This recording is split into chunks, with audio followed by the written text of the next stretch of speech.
بسم اللہ الرحمن الرحیم. In the name of Allah, the Beneficent, the Merciful. سیرت النبی. عنوان: زمزم کی کھدائی. حضرت ابراہیم علیہ السلام کے بیٹے حضرت اسماعیل علیہ السلام کے بیٹے تھے. ان کی نسل اس قدر ہوئی کہ مکہ مکرمہ میں نہ سما سکی اور پورے حجاز میں پھیل گئی. ان کے ایک بیٹے قیدار کی اولاد میں عدنان ہوئے. عدنان کے بیٹے معد اور پوتے کا نام نزار تھا. نزار کے 4 بیٹے تھے، ان میں سے ایک کا نام مضر تھا. مضر کی نسل سے قریش بن مالک پیدا ہوئے. یہ فہر بن مالک بھی کہلائے. قریش کی اولاد بہت ہوئی. ان کی اولاد مختلف قبیلوں میں بٹ گئی. ان کی اولاد سے قسو نے اقتدار حاصل کیا. قسو کے آگے 3 بیٹے ہوئے. ان میں سے ایک عبد مناف تھے، جن کی اگلی نسل میں ہاشم پیدا ہوئے. ہاشم نے مدینہ کے ایک سردار کی لڑکی سے شادی کی. ان کے یہاں ایک لڑکا پیدا ہوا، اس کا نام شیبہ رکھا گیا. یہ پیدا ہی ہوا تھا کہ ہاشم کا انتقال ہو گیا. ان کے بھائی مطلوب مکہ کے حاکم ہوئے. ہاشم کا بیٹا مدینہ منورہ میں پرورش پاتا رہا. جب مطلوب کو معلوم ہو گیا کہ وہ جوان ہو گیا ہے تو بھتیجے کو لینے کے لیے خود مدینہ گئے. اسے لے کر مکہ مکرمہ پہنچے تو لوگوں نے خیال کیا یہ نوجوان ان کا غلام ہے. مطلوب نے لوگوں کو بتایا یہ ہاشم کا بیٹا اور میرا بھتیجا ہے. اس کے باوجود لوگوں نے اسے مطلوب کا غلام ہی کہنا شروع کر دیا. اس طرح شیبہ کو عبد المطلب کہا جانے لگا. انہیں عبد المطلب کے یہاں ابو طالب، حمزہ، ابویس، عبداللہ، ابو لہب، حارث، زبیر، زرار اور عبد الرحمن پیدا ہوئے.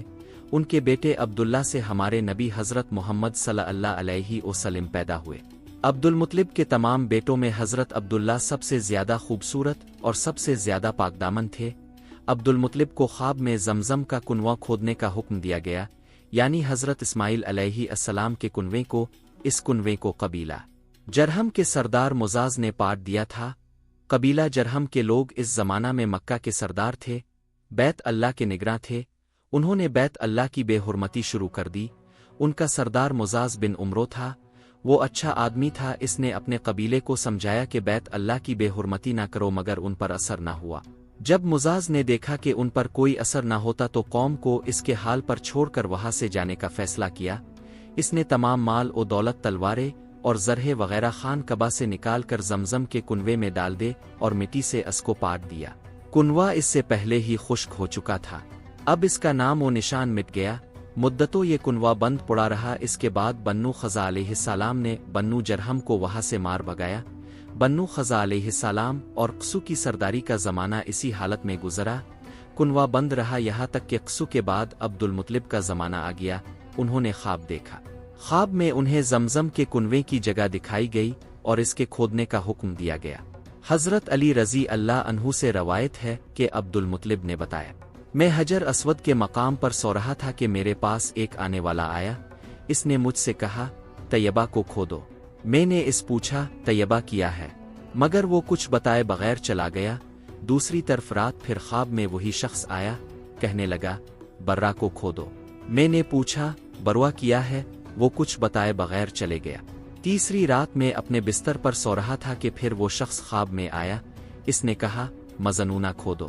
میں نے پوچھا مزنونہ کیا ہے، وہ بتائے بغیر چلا گیا. اس سے اگلی رات میں پھر بستر پر سو رہا تھا کہ وہی شخص پھر آیا اور بولا زمزم کھودو. میں نے اس سے پوچھا زمزم کیا ہے. اس بار اس نے کہا زمزم وہ ہے جس کا پانی کبھی ختم نہیں ہوتا، جو حاجیوں کے بڑے بڑے مجموعوں کو سیراب کرتا ہے. عبد المطلب کہتے ہیں میں نے اس سے پوچھا یہ کنواں کس جگہ ہے. اس نے بتایا جہاں گندگی اور خون پڑا ہے اور کوہ تھونگی مار رہا ہے. دوسرے دن عبد المطلب اپنے بیٹے حارث کے ساتھ وہاں گئے. اس وقت ان کے یہاں یہی ایک لڑکا تھا. انہوں نے دیکھا وہاں گندگی اور خون پڑا تھا اور ایک کوہ تھونگی مار رہا تھا. اس جگہ کے دونوں طرف بات موجود تھے اور یہ گندگی اور خون دراصل ان بتوں پر قربان کیے جانے والے جانوروں کا تھا. پوری نشانی مل گئی تو عبد المطلب کدال لے آئے اور کھدائی کے لیے تیار ہو گئے. لیکن اس وقت قریش وہاں آ پہنچے. انہوں نے کہا اللہ کی قسم ہم تمہیں یہاں کھدائی نہیں کرنے دیں گے. تم ہمارے ان دونوں باتوں کے درمیان کنواں کھودنا چاہتے ہو جہاں ہم ان کے لیے قربانیاں کرتے ہیں. عبد المطلب نے ان کی بات سن کر اپنے بیٹے حارث سے کہا تم ان لوگوں کو میرے قریب نہ آنے دو